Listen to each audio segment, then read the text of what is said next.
This conference will now be recorded. Well, good morning, everybody. This is certainly a little bit different. We've got a loop. Is there feedback? And it's gone. Okay. My name is Jacob Will. I'm the Administrator of Health Services at Oklahoma Methodist Manor, a life plan community in Tulsa. So I've been here for 10 years, just over. Before that, I was in Kansas as an administrator. I did social service designee work up there as well. So I've got two topics this morning to talk about. The bulk of this morning will be on culture change, kind of where it came from, what exactly it is, where it's going. So for a couple hours, we'll take a break before moving into the next section. So this first piece is, it's really kind of interactive. So I don't know how much you guys, if you want to, you can unmute at times. But usually we try to get a sense of what your backgrounds are, both from where you work at, um, you know, how much time have you spent in nursing homes, what were your kind of earliest moments. So if you're able to unmute, I would be curious to know like some of these first impressions of nursing homes in their life.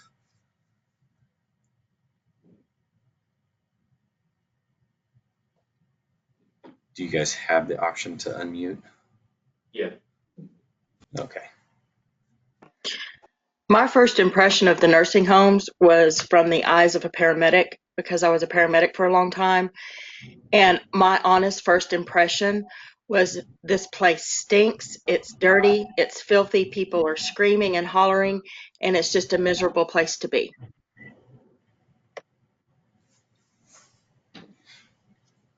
How long ago was that? Oh goodness, that was probably 20 years ago. Okay. Well, that's good that it wasn't recent, but yeah. No, it was not recent. It is a day and night difference now. Mine was in the 70s. My grandparents had to be placed in there when they were in their 90s, and I had the same impression. It stunk. Seeing people with their mouths open, not knowing where they are, and not getting any attention. So we made sure a family member was there 24/7 with our loved ones.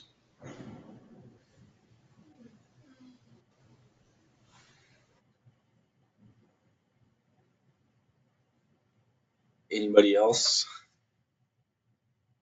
Oh, My first impression was how sad it was. My grandmother was placed in a nursing home in the 90s, probably like 95, and just walking in there, everyone humped over in their chairs and just parked, people parked everywhere.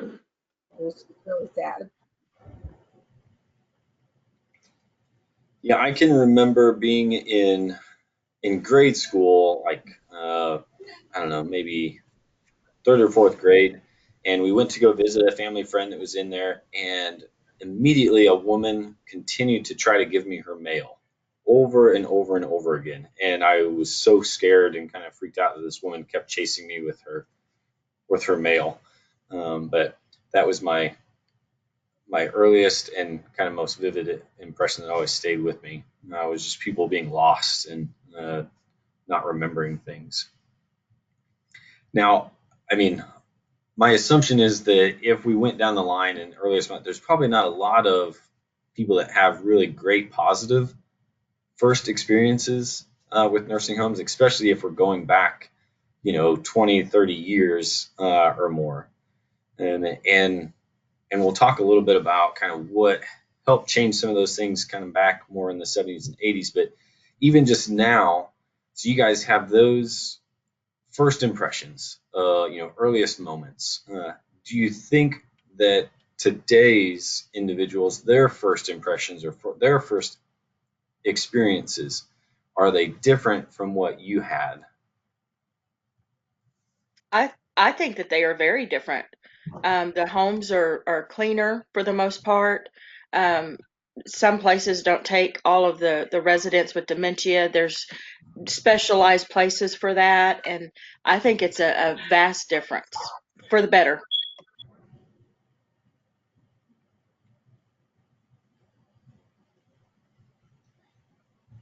And so that last question I have there, do you guys feel that there's been a change in just public perception of nursing homes in general?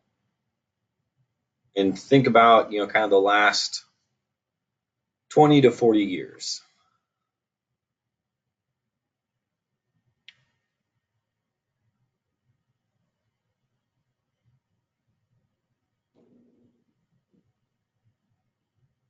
Do you feel that people are more comfortable wanting to move in, or that family are more comfortable if their loved one has to move in? Do you feel that that's made a change?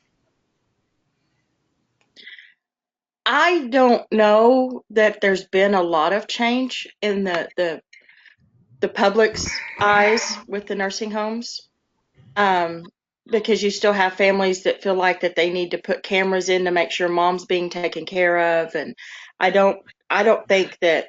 I think maybe there has been a little bit improvement in how the public sees nursing homes, but I think as a majority, I think that most of them still feel the same as 20 years ago.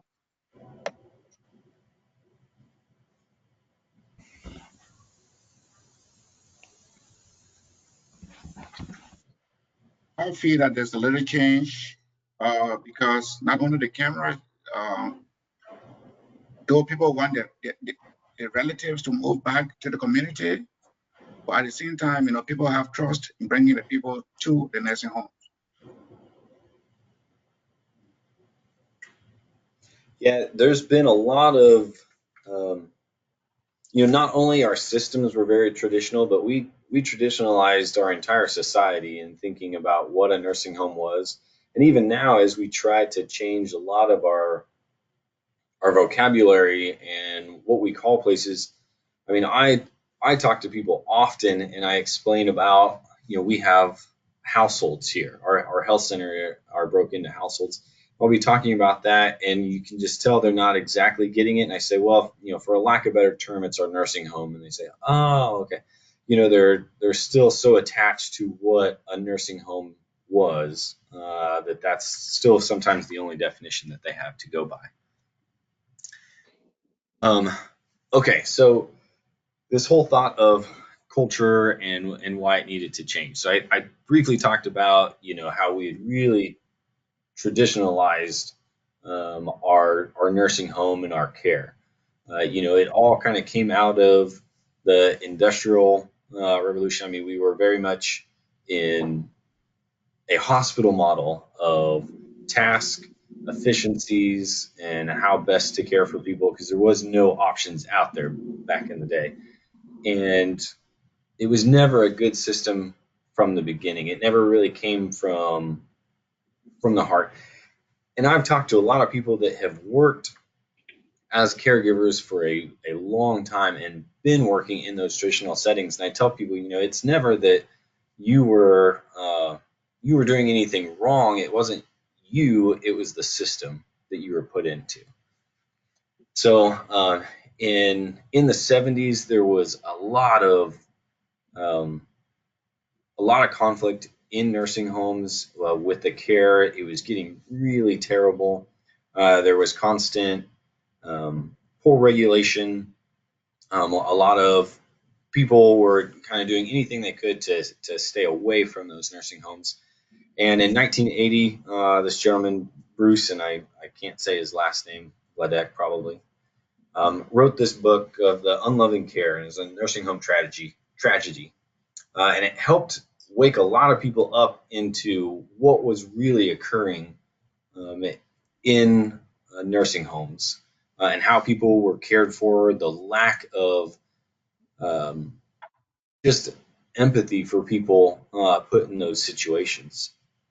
And this actually helped push people into coming up or making action and passing OBRA in 1987.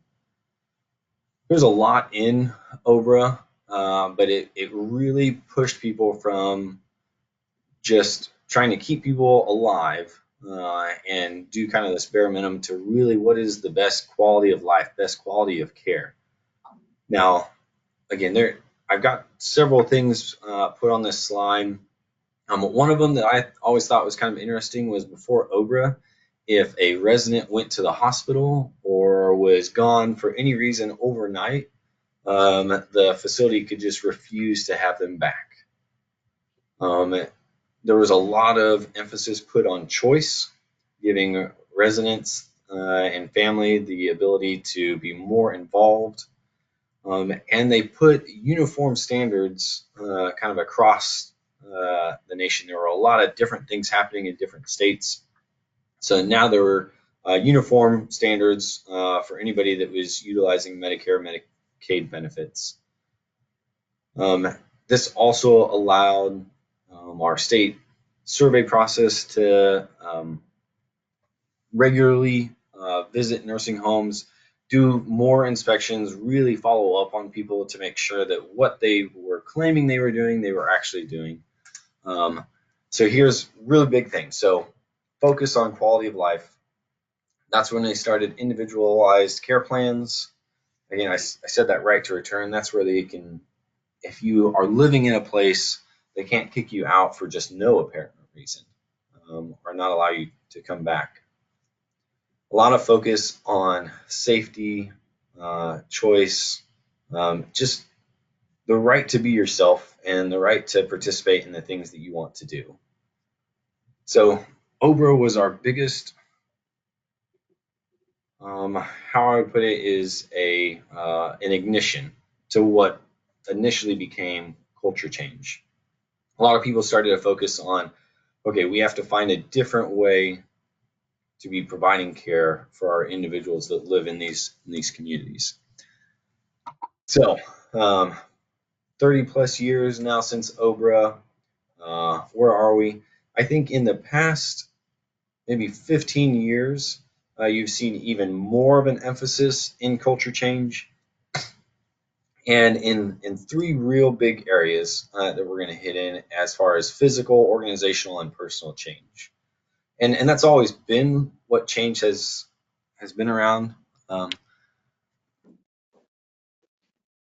So obviously, we talked about in the very beginning your guys' first experiences, what some people's experiences are now. Nobody has achieved culture change. It is not something that you can just write off and finish. It is always evolving. The care practices that we have, the education opportunities, it's always ongoing. And so you can't ever say that, you rehabbed an old facility and now you've done culture change. It's just constant. So again, I said there's three components: physical, organizational, and personal. And we'll kind of break into these, and I'll give you examples of what occurred here on this campus, what I've been through, what I've seen, and how that not only has affected the way that I can provide care and the way that I do my job, but also how it affects the caregivers working here, how it affects the individuals that live here, the family, and then anybody that comes into contact with your organization. You think about when we talk about our reputations and what we do here, a lot of times we focus on those three core individuals of the people that work here, live here, and those family. But there are so many other people that we touch as far as vendors and visitors and just the community around you, that your reputation really ripples out. So this is the building that I currently work in, and it is, when I came here in 2010, excuse me, it is a T-shaped nursing home. It's stacked on top of each other, so it's 2 stories. I think you can see my cursor. So this is the main entrance. You walk in, big nursing desk here, and then you got 3 hallways, so that you've got visual sight lines all the way through, and then you've got the dining room and everything up here on the top. Ignore everything that's down here. Those are just kind of offices and things. So the nursing home literally stopped kind of right here. This building is so traditional and it was designed terribly, and it literally looks like what would have been built in like 60s or 70s. You see all those either wagon wheel or T-shaped nursing homes that were built under efficiencies. This thing was built in 2000, which is really sad just because they basically just built an old nursing home in almost present day. So I came in 2010.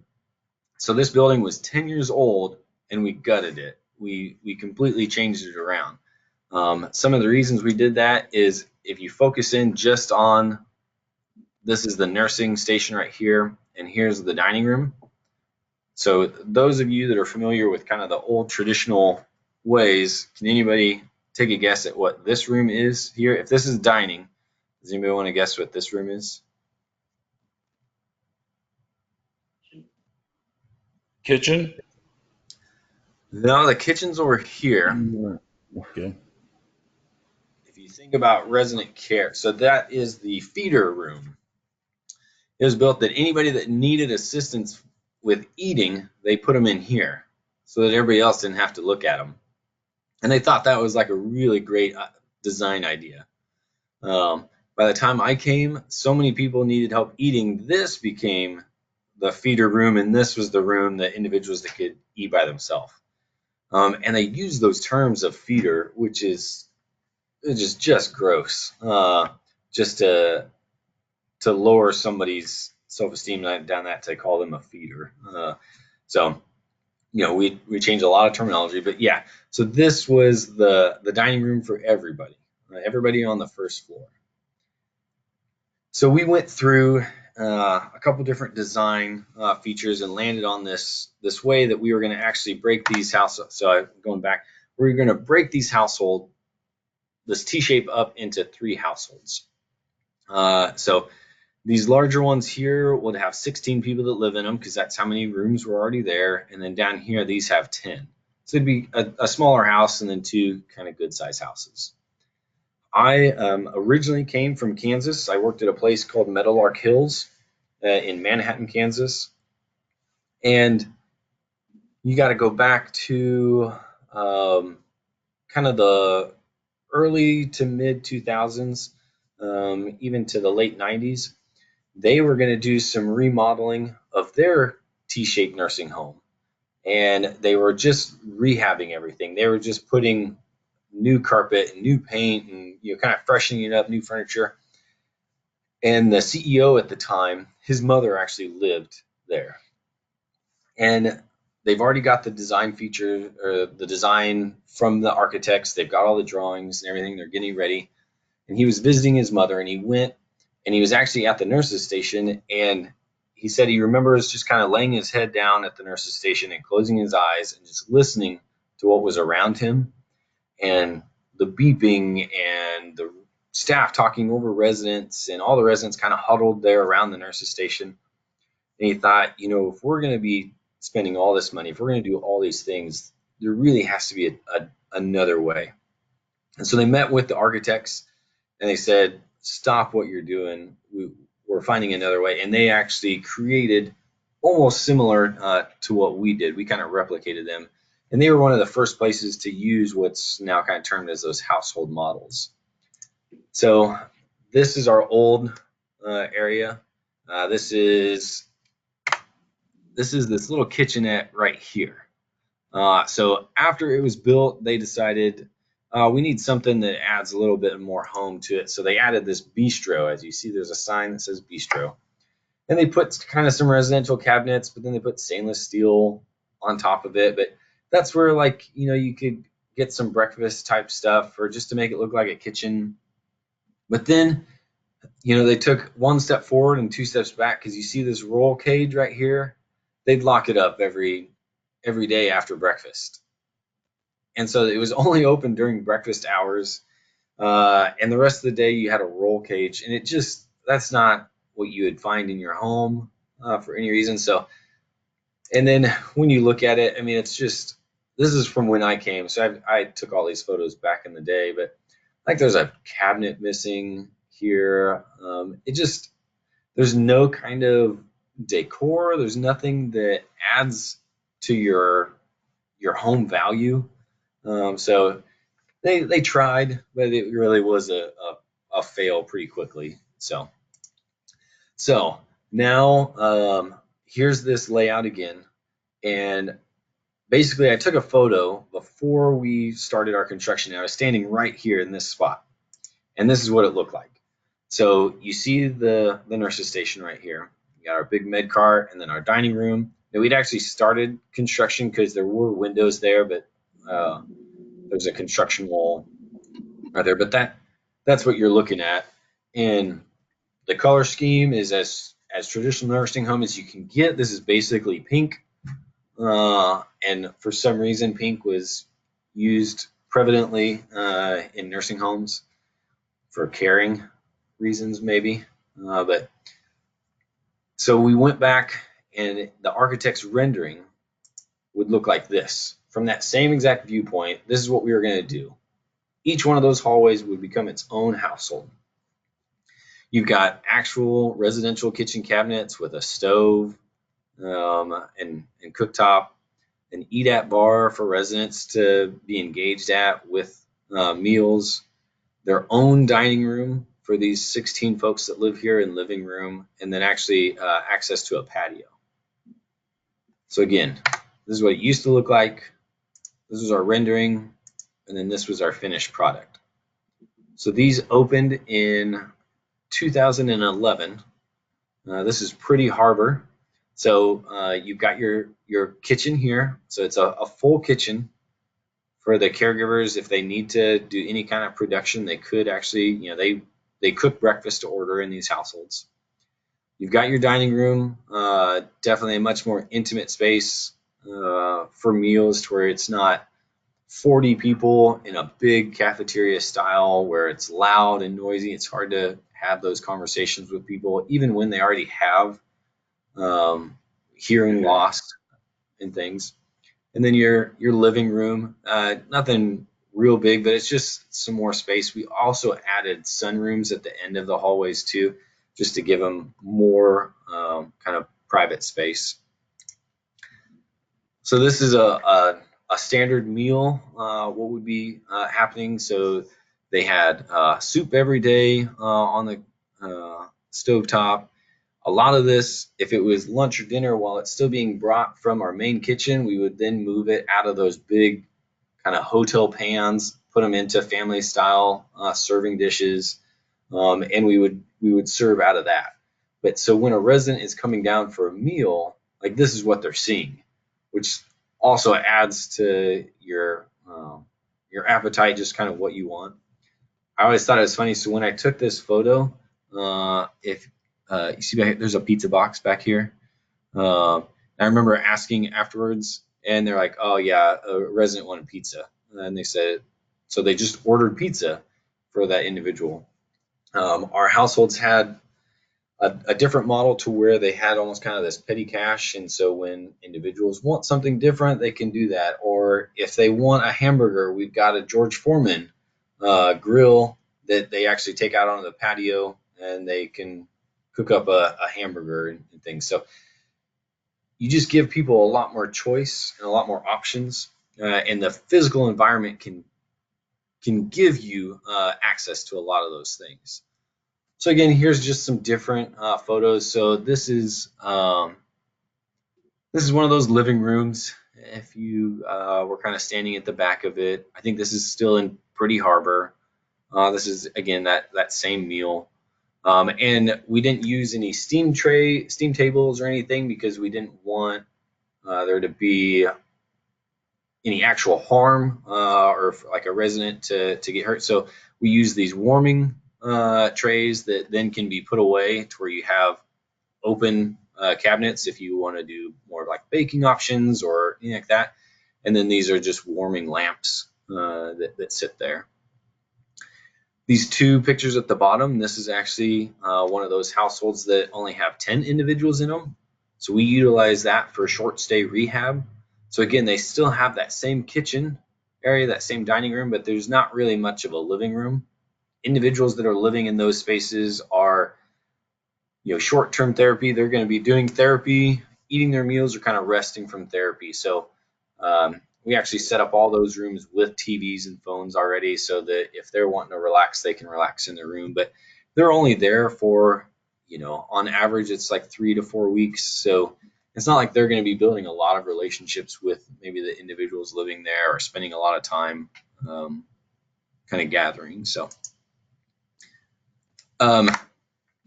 any questions about physical transformations when it comes to culture change that you guys have?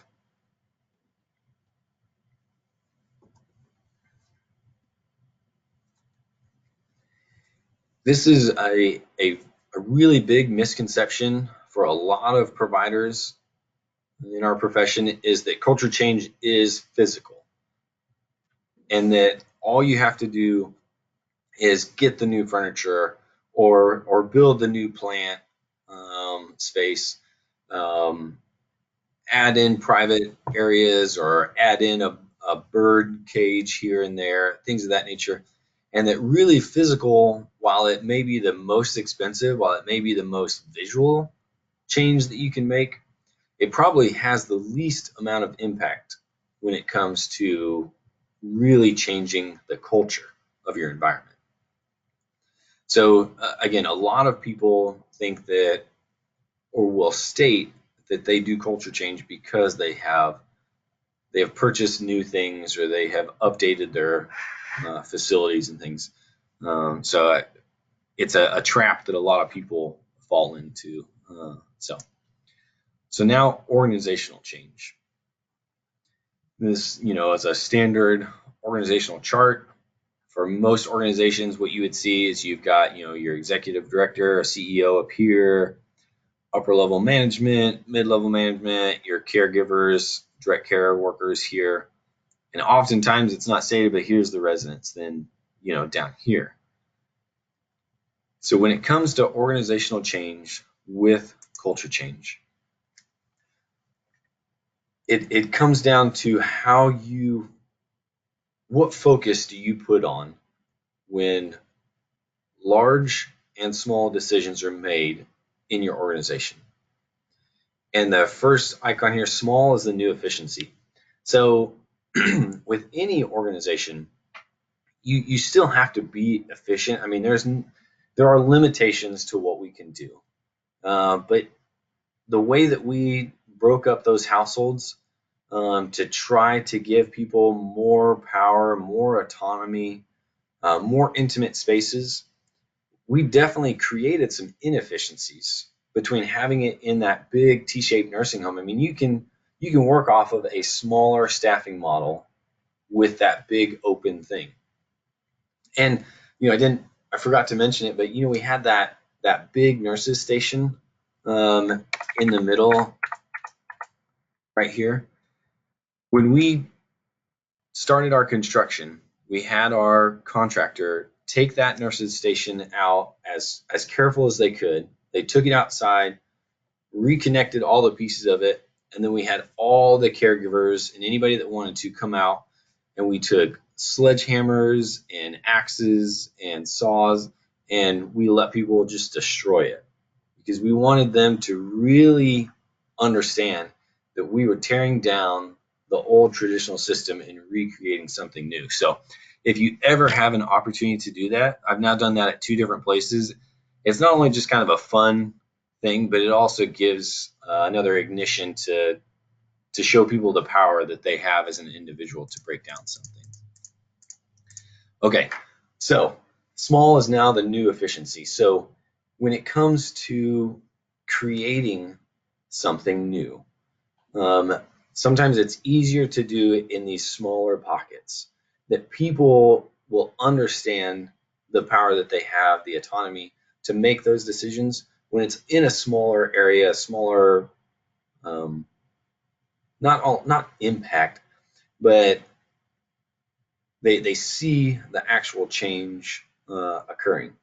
When you're talking about making menu changes or how we're going to cook breakfast for 40 folks, that can be a little bit daunting or a little difficult. But then when you move it down to, okay, how could I make breakfast for a dozen folks or 15 folks, between a few caregivers, things can become a little bit more manageable because you're able to kind of come and go, maybe do a little bit here and then go help with somebody and then come back and do a little bit more, to where you're not having to staff one person at that stove the entire morning just scrambling eggs and scrambling eggs.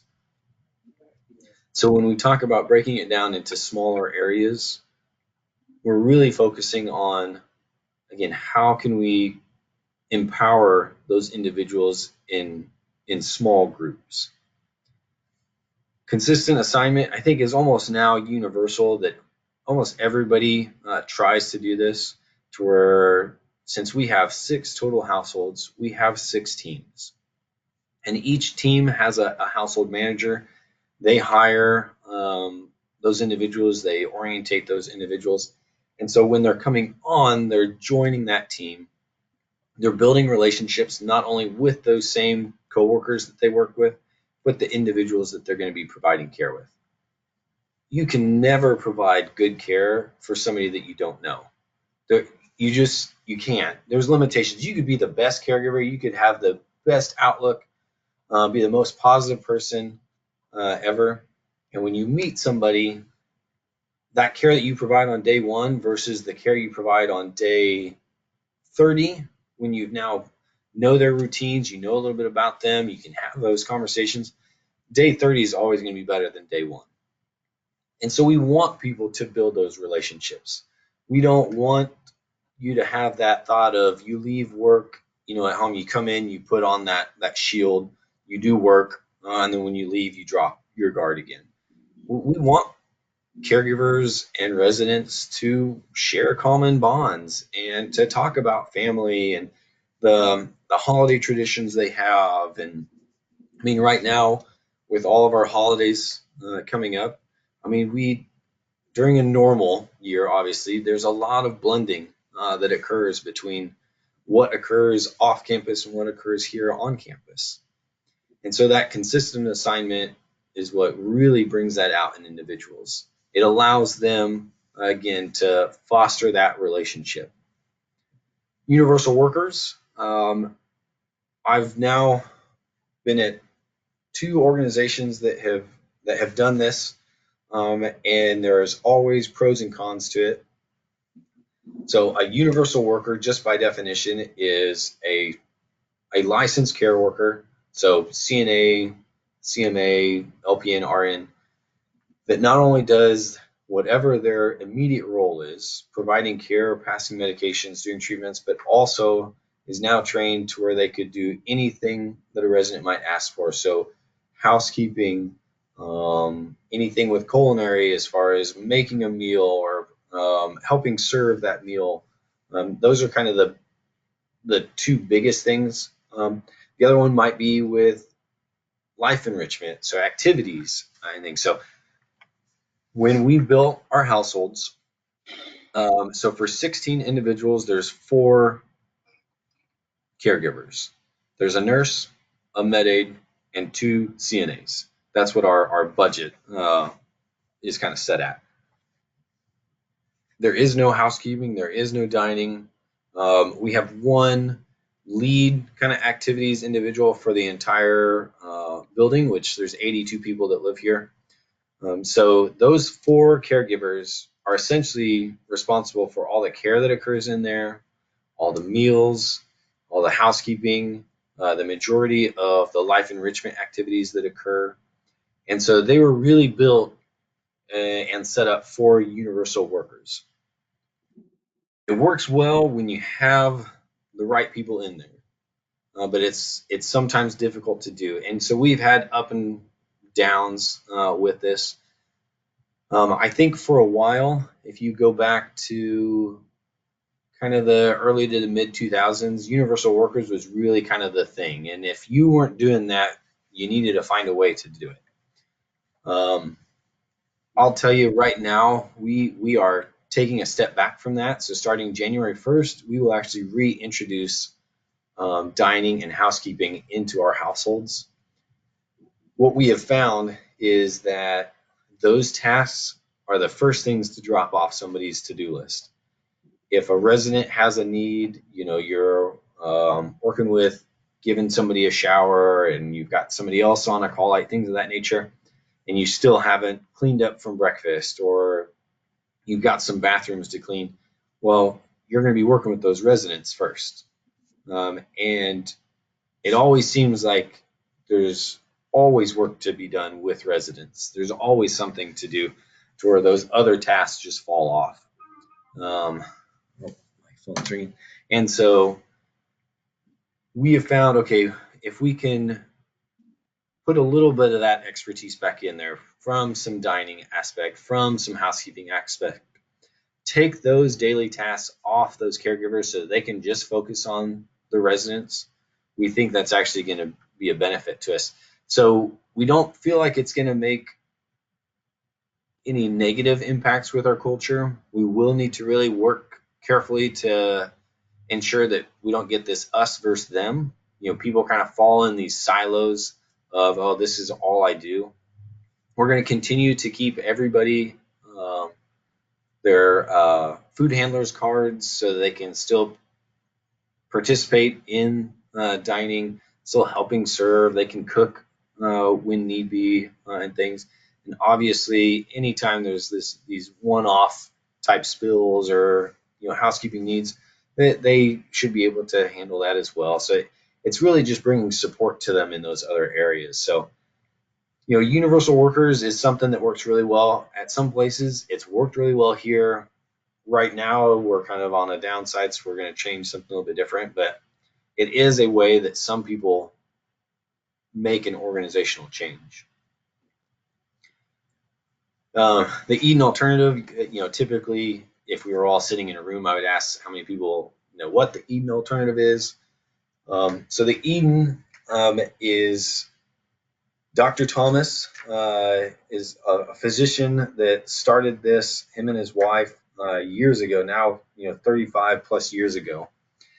And when you talk about culture change, a lot of people understood that, yes, we need to make a change. There needs to be something, but what?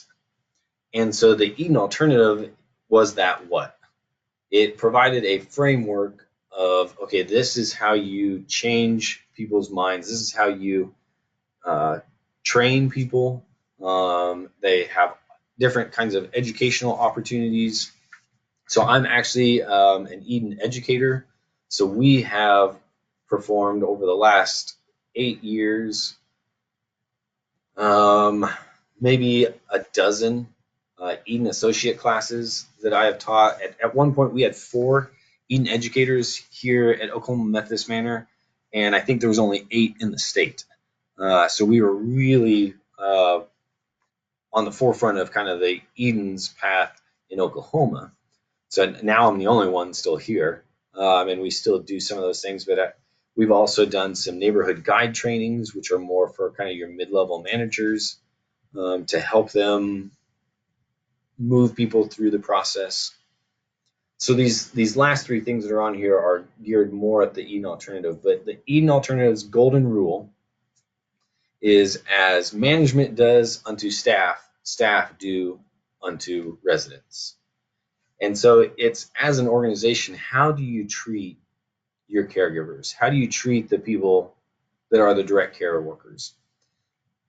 If you are focused on census levels, if you are focused on the bottom line and you're not putting emphasis into that life engagement, into the enriching people's daily lives, well, that's what caregivers then focus on.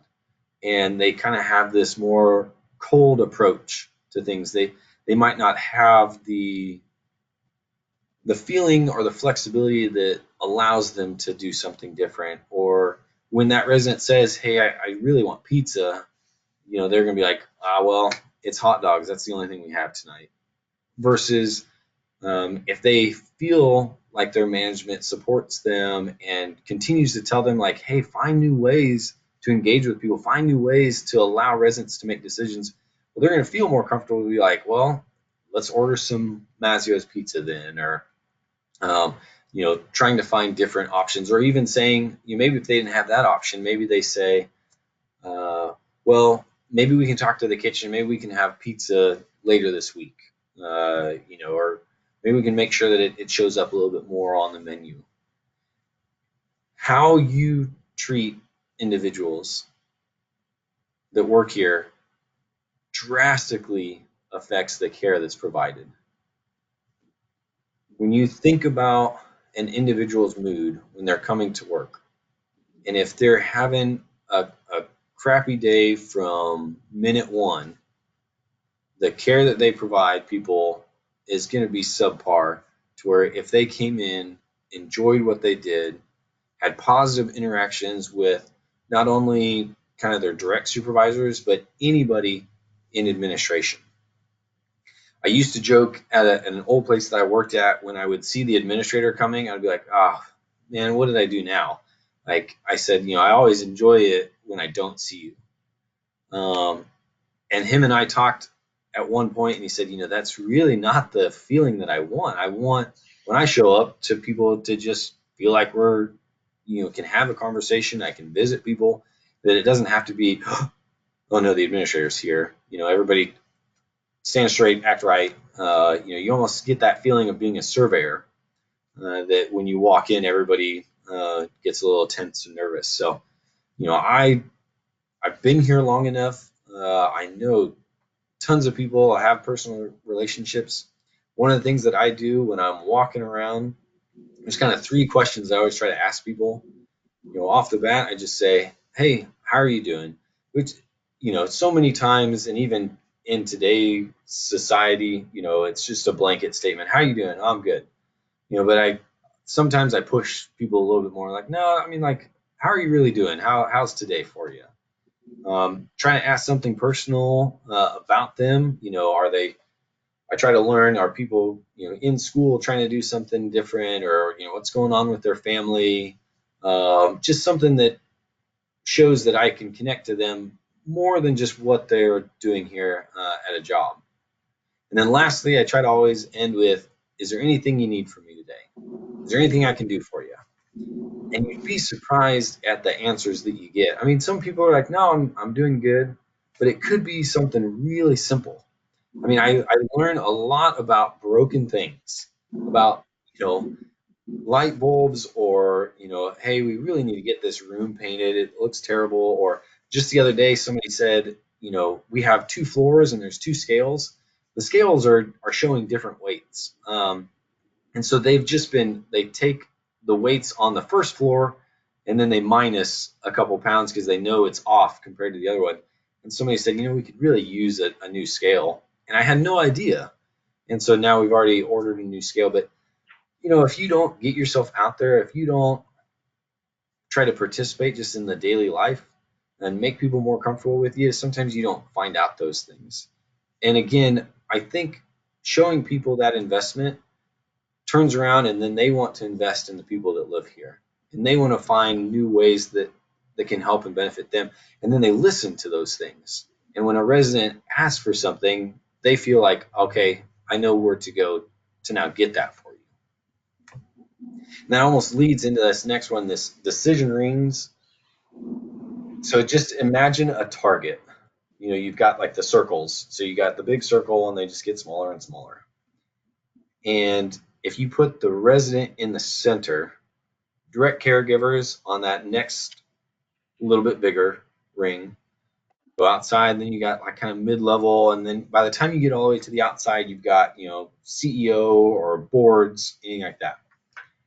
When we talk about changes that occur in an organization, especially when they're big level changes, those tend to occur on the outside. And I don't think anybody would argue that point. In the Eaton Alternative, we talk about how can we move those decisions inside, as close to the residents as we can. And can we get it actually to the resident?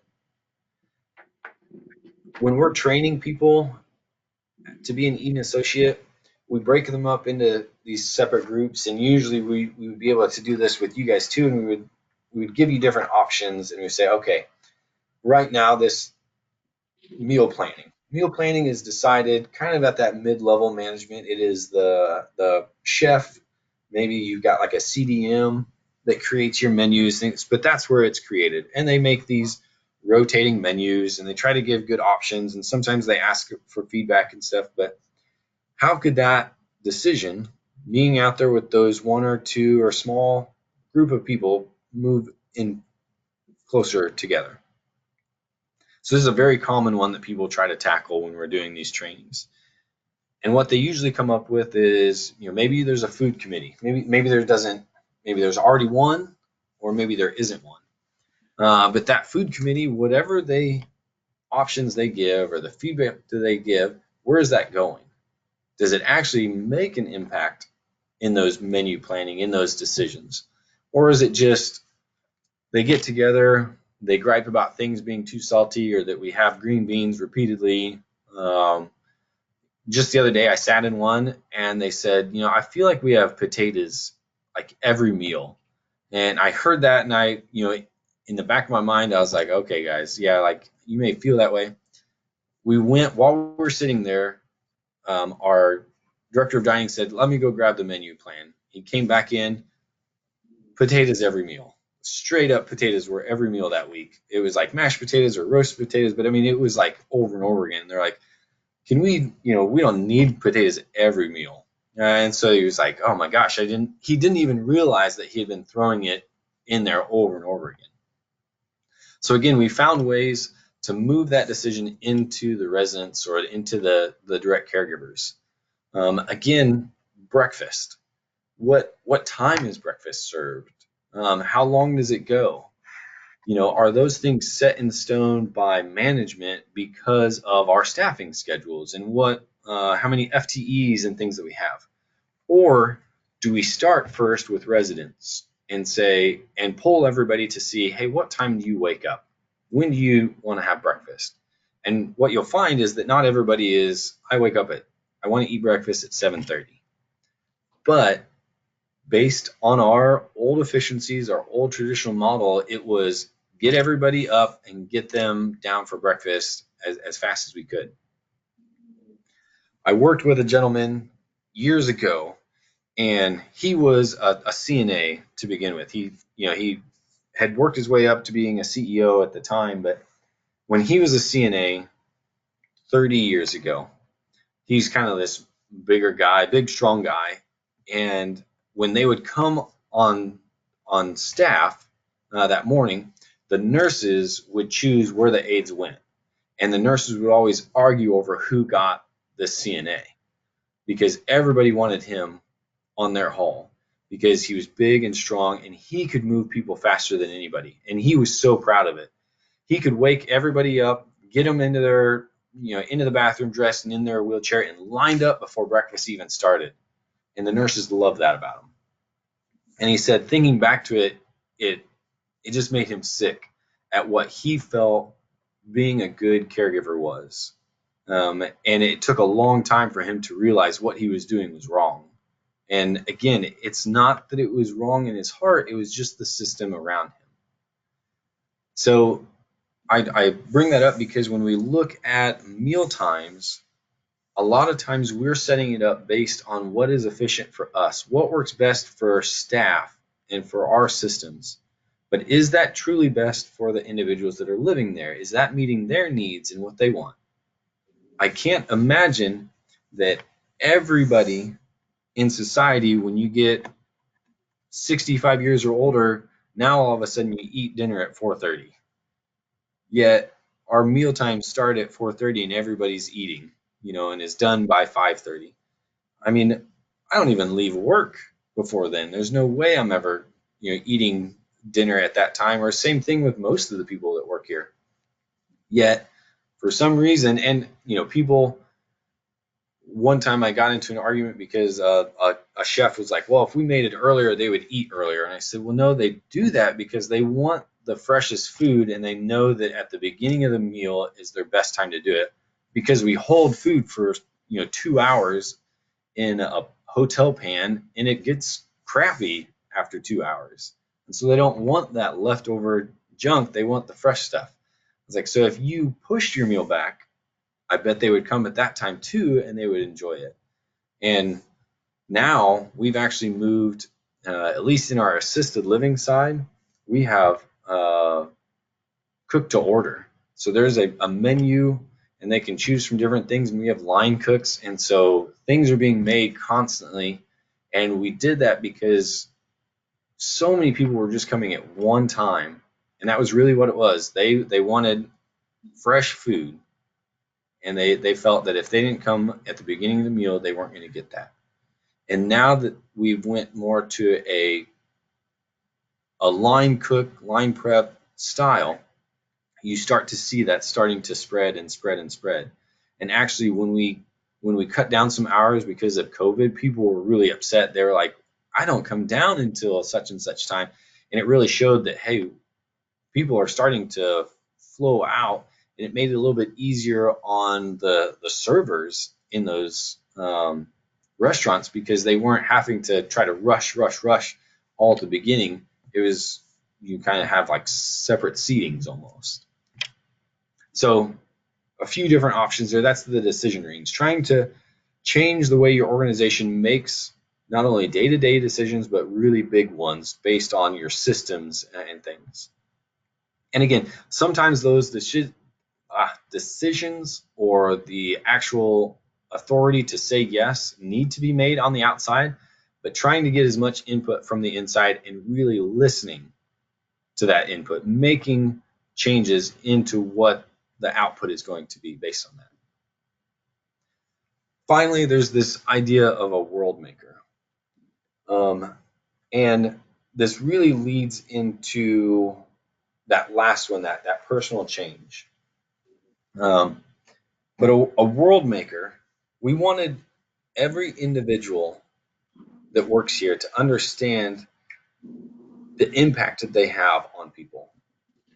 When you think about the world that we live in, and I mean we as in the, all of you guys that I'm talking to, based on our resources, I mean, I bet all of us can go get into a vehicle and drive as far as our gas will take us or as far as our wallet will take us. I mean, I could go to the airport and buy a plane ticket and go anywhere essentially in the world, again, and don't even think about COVID type stuff. But I mean, we have a lot of options for us. Now, if you think about an individual, maybe that's just moved to residential living on a campus or that lives in kind of a senior housing apartment.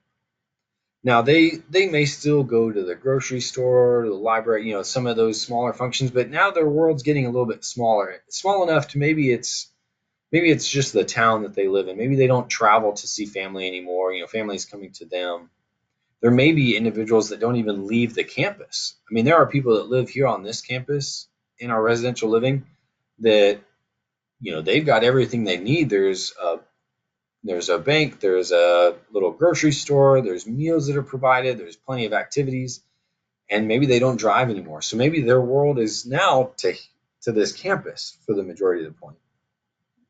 Then if you think about maybe an individual in assisted living, the world might shrink down to just the building that they live in. Maybe they don't even leave that building really for the majority of the point. Maybe for a doctor's appointment or, our medical director comes here. So I know there are individuals living in our assisted living that very rarely do they ever leave the building because, again, their meals are provided right there. They've got resources coming to them. They most likely don't have the ability, just physical stamina to be going on these long walks outside or to go on trips and things. And then you move on even further to like our health center, so our long-term care. And people's worlds can really shrink down into maybe just that little house that they live in, those 16 folks in that living room and that kitchen. Maybe they're completely bedbound to where their room is their world. They don't leave their room very much. And so you think about how much can occur in just that small space of their actual room. That when you're coming in to provide care, maybe you're going to come in to help get them dressed, or to get them ready for the day, brushing their teeth, them combing their hair, helping them to the restroom. How you interact with them is their entire day. And if you come in with thinking, oh, this is a task, I need to get this done, and there's already another call occurring, so come on, let's move, and you're trying to rush them through. Your brain's already thinking about those other things you have to do. You're not making that connection with them or asking them how their day is, or what they're planning to do, what they would like to do that day. How does that impact that individual? How do they feel if that's their interaction with their world? And we talk about how prevalent depression and things are. Again, in the Eden Alternative, we talk about hopelessness, boredom, and loneliness. That those are the three plagues against the human spirit. And that's why people pass away when they're living in a nursing home, is they have no hope, they have no purpose, they're completely lonely, even though they're surrounded by people and caregivers. If you're not making connections with individuals, you will feel alone. And so how you interact with those individuals, if you're coming in, you've got that smile on your face, you're telling them that you're really glad to be there for them, asking them about what they want to have for lunch, or what time they want to go to that meal, or what do you want to wear, what color, and be like, oh man, that really pops with your eyes. And just that day-to-day stuff that not only makes them feel better, but just think about how we feel when we know that we've made a positive impact on somebody's life. I tell people when they leave work, they should feel, it's common, you feel exhausted. This is hard stuff to do. You have to have the heart and the passion for it. You should also feel so fulfilled that those few individuals that you interacted with, that you provided care for, that they had a really good day. Or that if they were having a bad day, that hopefully you were able to be with them, to help them along, to maybe feel a little bit better, or just to show empathy, to be like, oh, right now, I've sat with so many people and said, I totally understand how you feel that you haven't seen your kids or your grandkids or that new grandbaby that was born outside of just screen time, like how much that hurts individuals. And I'm not going to be able to take that away, but I can certainly validate their feelings, and hopefully they understand that I want that for them. I want them to have those connections, and as much flexibility as I can provide, given the regulations, I will do that. I will bend as many rules as possible to try to accommodate for those things, because I want them to feel like they matter, and that the interactions that we have are true. Now, I'm not just there to just do a task or to mark something off my list. That everybody's an individual, and that really goes a long way. Does anybody have questions about how an organization makes actual organizational culture change? This is so weird. I don't even see you guys. All I see is my screen, and I can talk for days. But usually there's more interaction, and I can, does anybody have thoughts or questions?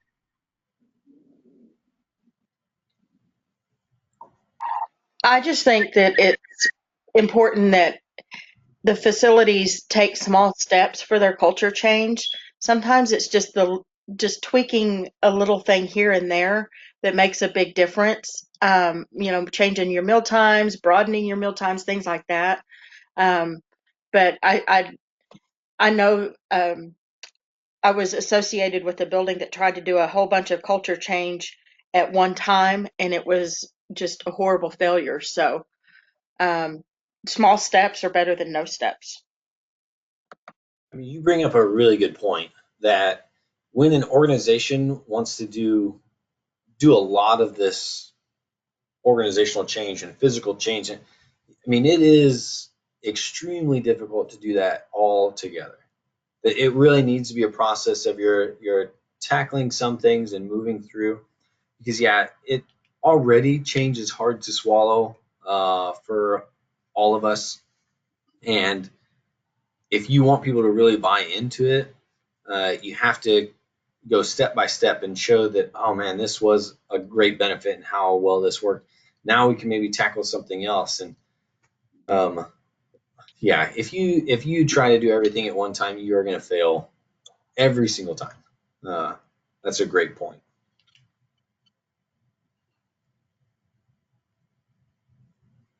Any other observations or thoughts that you guys have?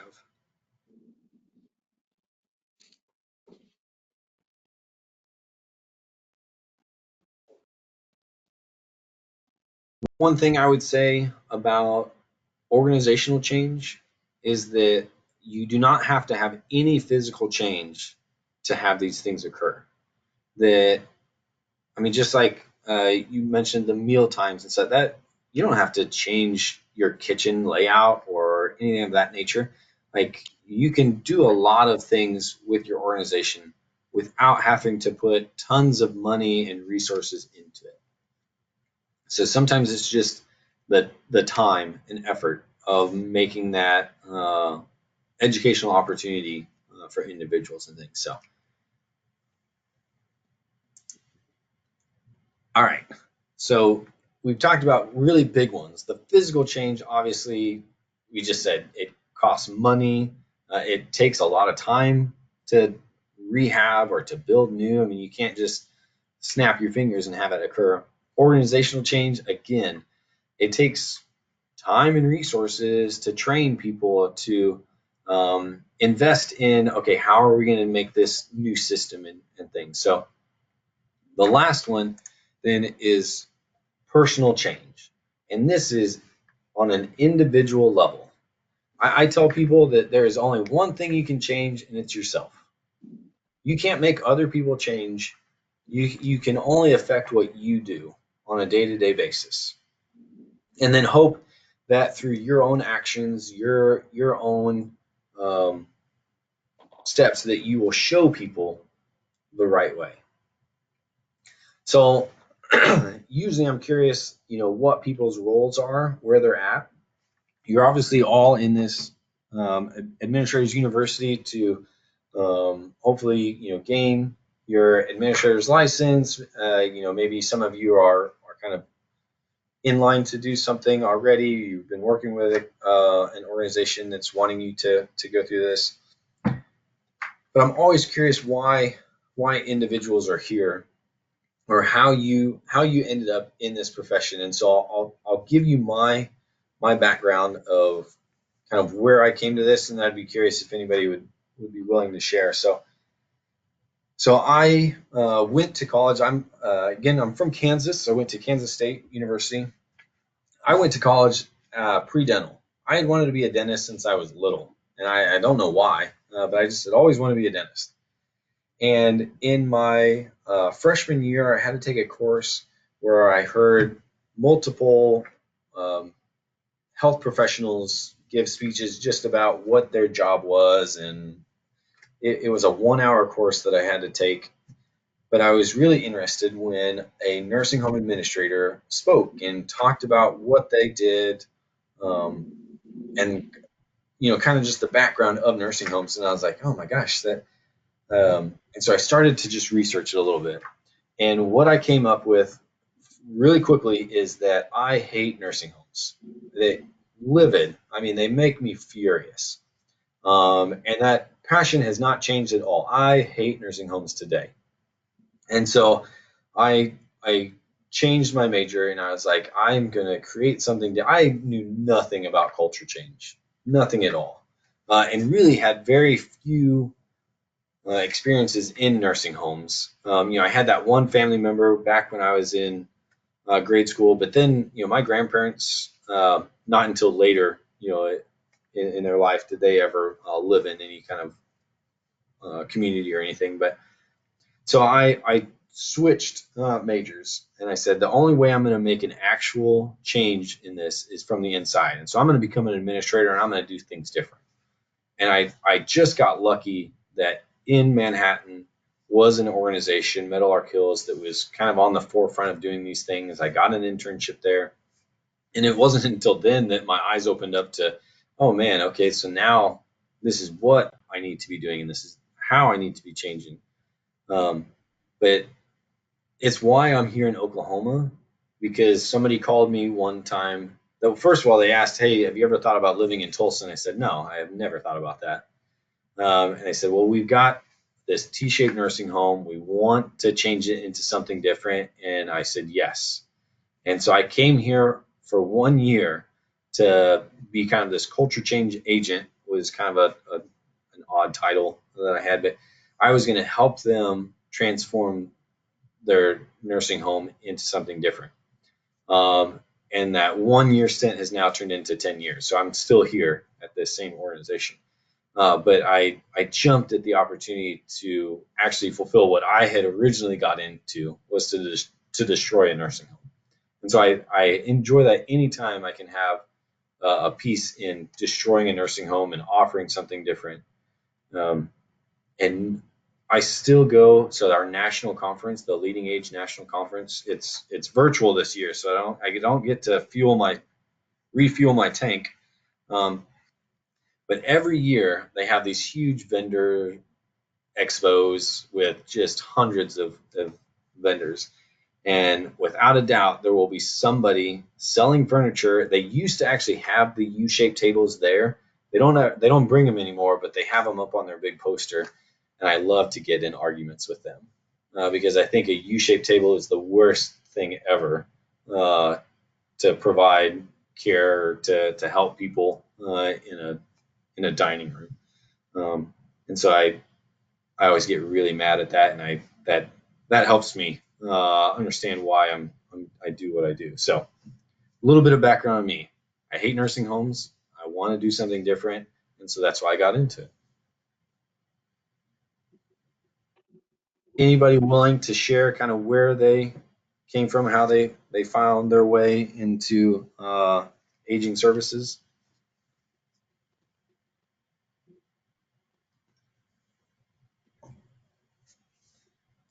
Oh, come on. You got to be able to share.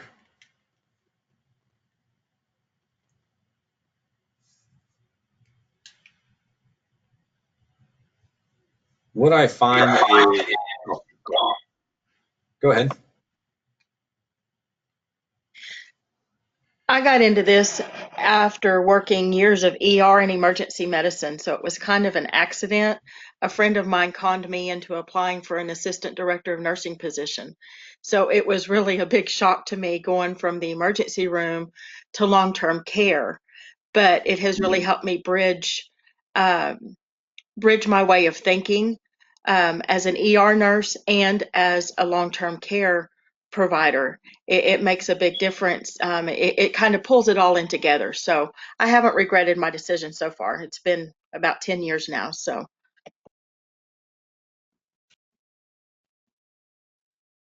I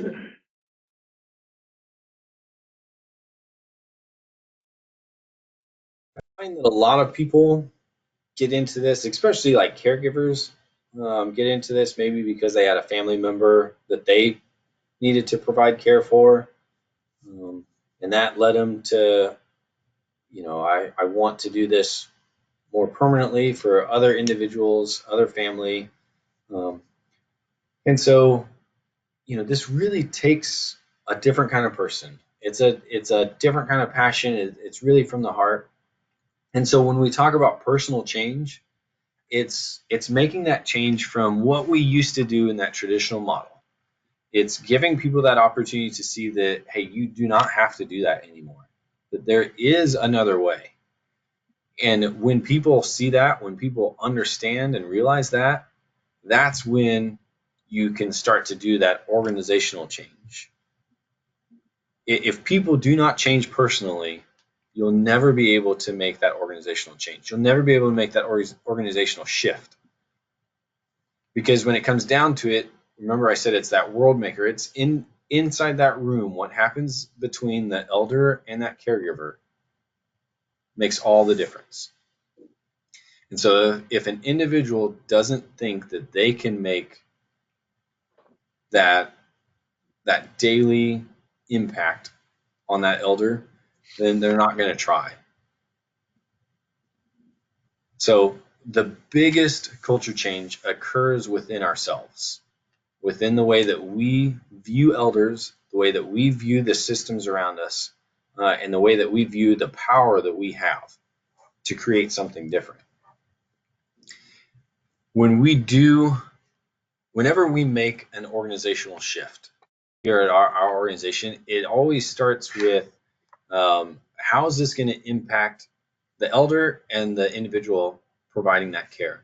And then we need to start going to them as stakeholders and start involving them in the process, because if they don't buy into it in the beginning, there's no chance of it actually making a difference or actually having any kind of outcome. I don't know about you guys. I have seen multiple times where we have tried to do something and we didn't involve those stakeholders, and it's just like beating our heads against a wall because we feel like, oh my gosh, this is so easy, but if they don't understand it, if they didn't buy into it, it doesn't occur and we fail. And then years later, we try it again and we go a different route. We involve them, and you can see how quickly things change when you involve people in the beginning and you allow them to make that personal change in themselves.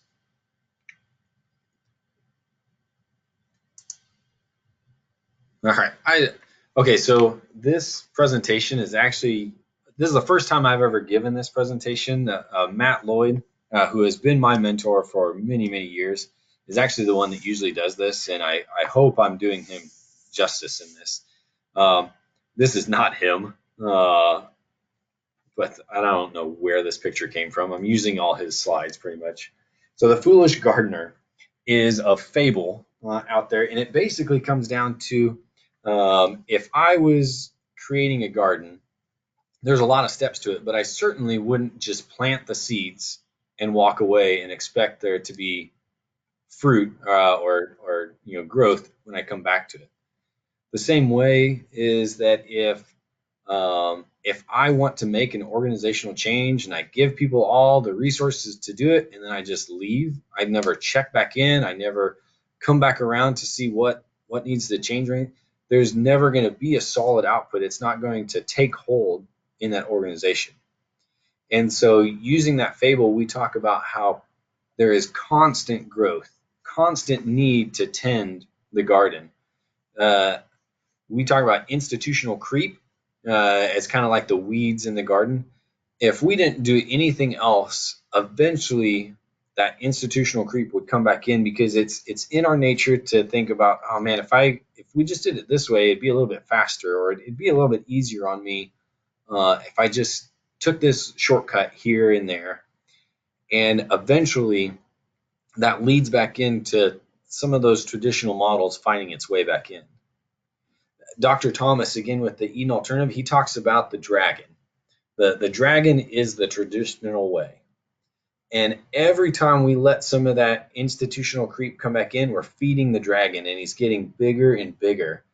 And when we want to slay the dragon, when we want to get back into our culture change ways, the more that we fed it, the bigger it is, the harder it is to slay. And so if we can cut back on how much we feed that dragon, on how many weeds have made its way into our garden, it's easier for us to keep us on a path of culture change and a path of positive interactions with residents and caregivers. So that is kind of this Foolish Gardener's fable. So, okay, so this last, I find your lack of faith is certain. So it's when we talk about individual and personal change, if they don't have faith in themselves to make change, they never will. If they think that they're not going to do things the right way, if we don't give them the opportunity to even just fail at something, trying to take on a different challenge and it be okay, then they're never going to do anything. Just the other day, I was working with somebody and we're kind of moving some responsibilities around, and I was adding something to their plate, and they made the comment, if you give me this, I'm going to fail at it. And I said, if you feel that way, you will. But if I know you don't understand how to do it, and so I want to show you how to do it. I want to give you the resources to get it, and I want to give you time to be able to learn this new responsibility.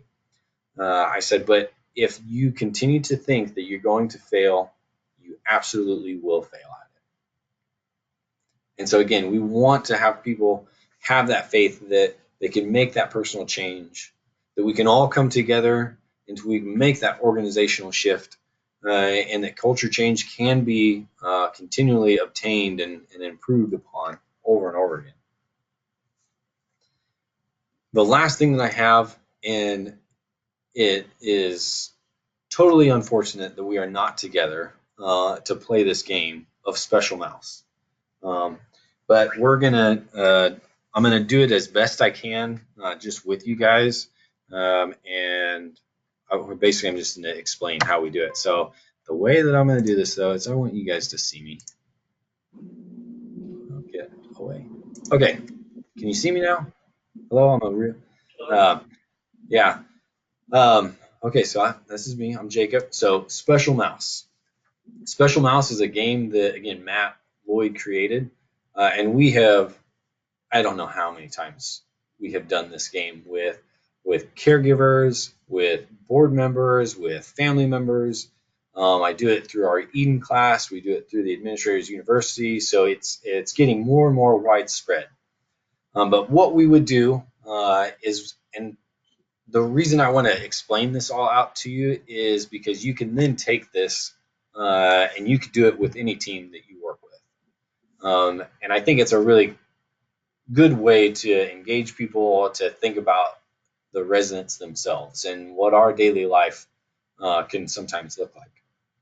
So the way it works is we all stand in a circle, and we've got a fish. It could be any stuffed animals you want, but we use a fish. So it's not a Teletubby. What am I trying to think of? The Beanie Baby. It's a Beanie Baby. So it's this fish. And so I would start with it, and I'm going to throw it to somebody. And we all kind of have our hands up. And once the fish has been thrown to somebody, then you put the hand down. And so it's going to travel across the circle, in whatever path it does. And eventually it comes back to me. So I'm the last person with it. And so we say, okay, does everybody remember who threw the fish to you and then who you threw it to?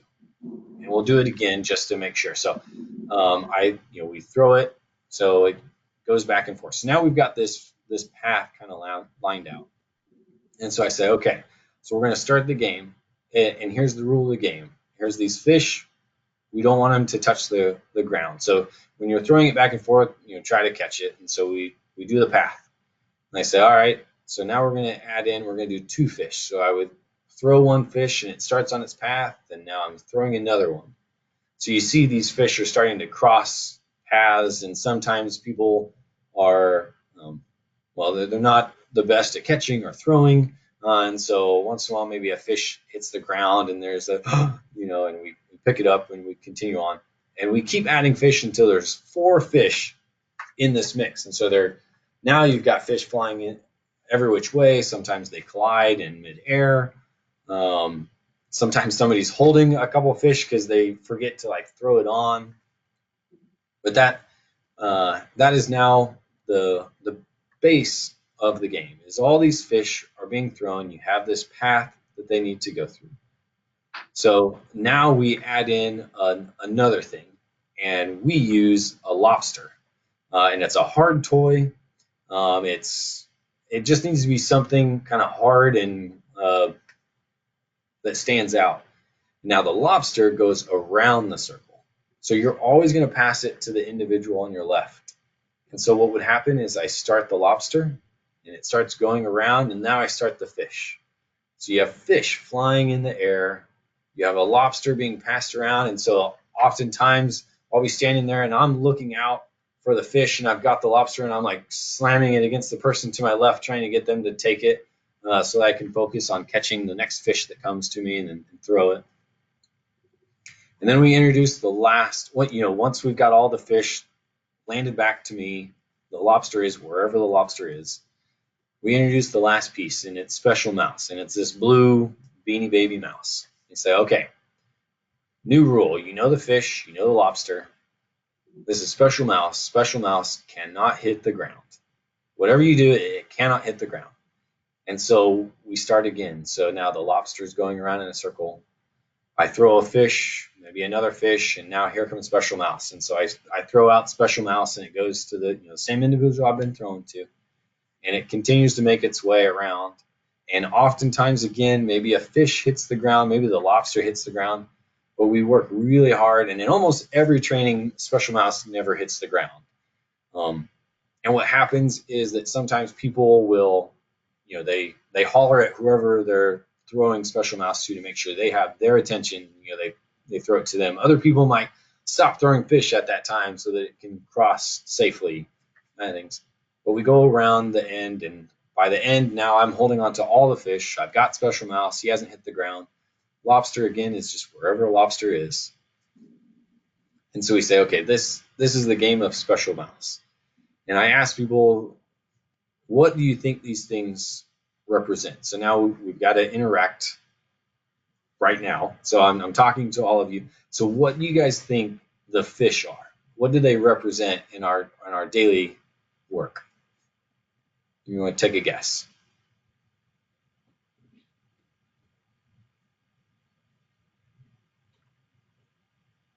Oh, come on. There's going to be multiple questions that I'm going to ask here. So you're going to have to be involved. If we were all sitting in a room, I could just point at people, which I could just go to the screen, I guess, and point at you. But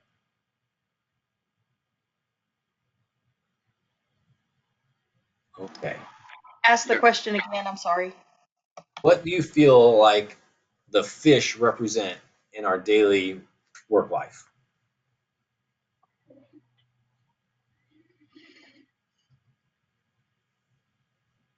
I think the fish might be our day-to-day routine, stuff that has to get done every day, regardless of what else is going on. Yep, daily tasks, whether it be reports or working on the schedule or housekeeping type thing. I mean, anything that is a daily task that needs to get done, that's what that fish is. And if you notice, if we were playing in the game, I would say, did you notice how some of those fish hit the ground? And that's okay, because those daily tasks that we have, sometimes they fall to the side. Sometimes I don't get, my gosh, I have my list here on my desk. The thing that's at the top of my list has been there for 3 weeks now that I just have not got done. And it's just a fish that I keep dropping on the ground. But it's okay, because I eventually will get that fish back up and I'll toss it on to the next person. And so it's those daily tasks that they need to get done. They can't just stay on the ground. They got to get done, but they're maybe not so prevalent or so important that they have to be the only focus of our day. Okay, so then what is the lobster? What do you think the lobster represents? This one might be a little trickier, but I always love to see what people think.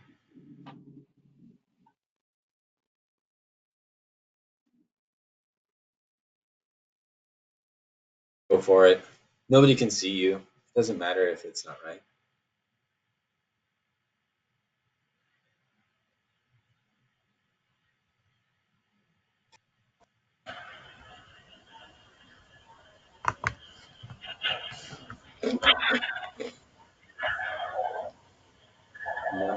Okay.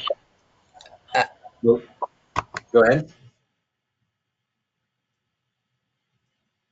Somebody was going to take a guess. So the lobster is something that we don't see coming. It takes our attention away from those daily tasks, and it's something that we try to get rid of as well. So what it is it's drama. It's that distraction of gossip and anything that just tears away from our attention from what we really should be focusing on. And so we talk about how, when we're playing the game and we're trying to do our job, and then this stupid lobster comes to you, and you totally forget about it, and now you're trying to get rid of it, and you're smacking the person next to you. So now you're involving them in your drama or your gossip or whatever it is. We tell people that while that fish, that task, that stuff needs to get done, that lobster, if you focus on drama, on gossip, if you put this as a priority and you hold on to that, you will not be successful. That's one thing that when we're training new caregivers and things, we tell them, if this is what you put your focus on, if you put energy into this, you will not be here any longer. We will not tolerate that. That we need to minimize that lobster, that effect that has on every individual. And it's there. It's always going to be there, traveling around. You cannot get rid of drama and gossip. I mean, that's just, again, in our human nature, but we need to push it down and keep it as minimal as possible. So then what's Special Mouse represent?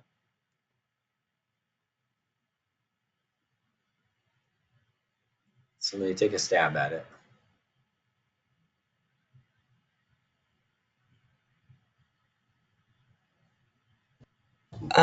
Teamwork? Oh, close. We've got the fish are kind of all of our daily tasks that we have to get done. This red lobster is this gossip drama that comes around. And then Special Mouse, remember the rule of the game was that Special Mouse can never hit the ground. We can never drop Special Mouse. Our residents? Yes. So it is the elders that live in your community that no matter what you have going on, the tasks that are flying around, put all your focus in on the resident when you have that resident in front of you. That when you're tossing it to that next person, that you know that they have their complete focus on it. And so the whole team knows that no matter what's going on, Special Mouse can't hit the ground. And like I say, in almost every training I've done, Special Mouse doesn't hit the ground. And when it does, in our real life, when we let tasks or when we let drama and things affect us so much that we let Special Mouse hit the ground, what that looks like in reality is that we have let our systems get so poor that we get hit with deficiencies. We get poor satisfaction results in our resident family surveying. We are letting them down in some fashion. And so we tell people, more than anything, we want you to focus on Special Mouse. We want you to focus on the elders that are living here. That if you do nothing else, that if you pour your heart and soul into them and making their days great, you will be a success here. All that other stuff, it's going to get done. It's going to, it'll find its way, into the complete bin or the checkoff list. But that the reason that we come to work, the reason that we are here, is because we have passion for serving those elders. So it's a pretty easy game. You don't have to play it with fish, mouse, and a lobster. Obviously, you can do anything, but any team, anywhere, put them in a circle, have them throw those things around. It's pretty fun. It usually takes up a pretty good chunk of time, so that's why we're probably going to end a little early here. But if I go back, now that you won't see me anymore, yeah, that is my last slide. So I'll go back. So again, this is my contact information, I think it's going to be in the next thing too. So I encourage you to write this stuff down, take it, so that's my email, that's my cell phone. Now more than ever, the relationships that you have with other communities, with other administrators is so critical. I can't tell you how many times I have texted, emailed, or called fellow administrators to be like, how are you doing this? I mean, my gosh, when the testing requirements came out really quick and we were all trying to figure out what was going to happen, and some of us had our rapid tests already in, or we're trying to create policies and things. I mean, I was on the phone constantly with people because we're all in uncharted water trying to find our way. And again, we're not competitors. All administrators are trying to do the same thing. They're trying to serve elders the best way we can to serve the individuals that work at our organizations. And so if I can help out somebody make their place a little bit better, or to improve some kind of quality measure, I always want to do that. Because remember, I'm out to destroy nursing homes. That's all of them. So if you find yourself at one of them and you need help, I want to be a resource in your back pocket. So I hope you take down my contact information if you need any help or anything in the future. So, are there any questions about culture change in general that maybe we hit on just a little bit, or that you're curious about? I'd love to entertain anything that I can.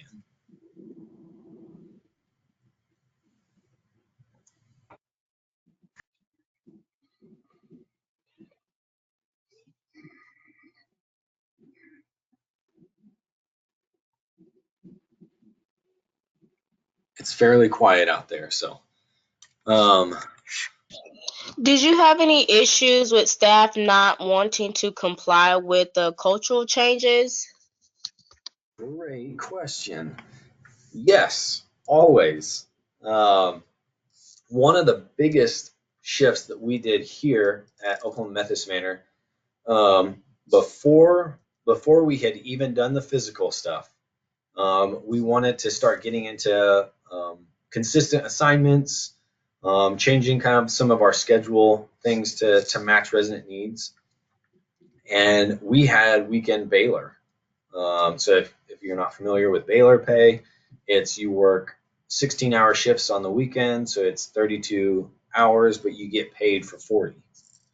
And you will find that, back in the day, we had very consistent staff members that worked, every weekend like that. But I mean, it's an expensive way to do it. And we were moving it around a little bit more to where we wanted people to have flexibility in their schedules. And, people were going to be working some weekends, some off. And so we changed that around, and we lost quite a few people just on that alone. Now, once we moved into the households and we moved into that universal worker, we found some real bright spots. We actually had some individuals in housekeeping that we sent to CNA school so that they could get their CNA and become more of a universal worker. Same thing in dining.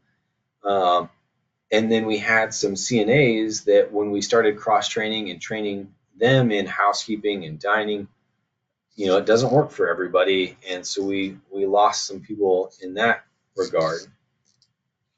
I think now more often when you have brand new CNAs that are coming out of school, they don't have that traditional model ingrained in them or in their brain. They've never had that. That's a little bit easier because they're coming in saying like, oh yeah, this makes sense that they would be in a house and that we would be caring for them this way. So we don't see as many challenges now, but there certainly have been in the past, and you will, in any large organizational change, you will lose some people. That's usually given. The other thing that I've seen is that sometimes those people that we lost, there's no heart, or there's no tears cried over that. And that just kind of goes to show sometimes we hold on to people just because they're a body. The worst compliment you can give somebody is, well, I mean, they show up. Well, are they good at what they do? Or is it just that, you don't have absenteeism. So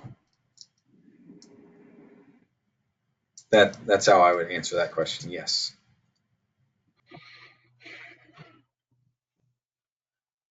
Any other questions about culture change? What happens to organizations?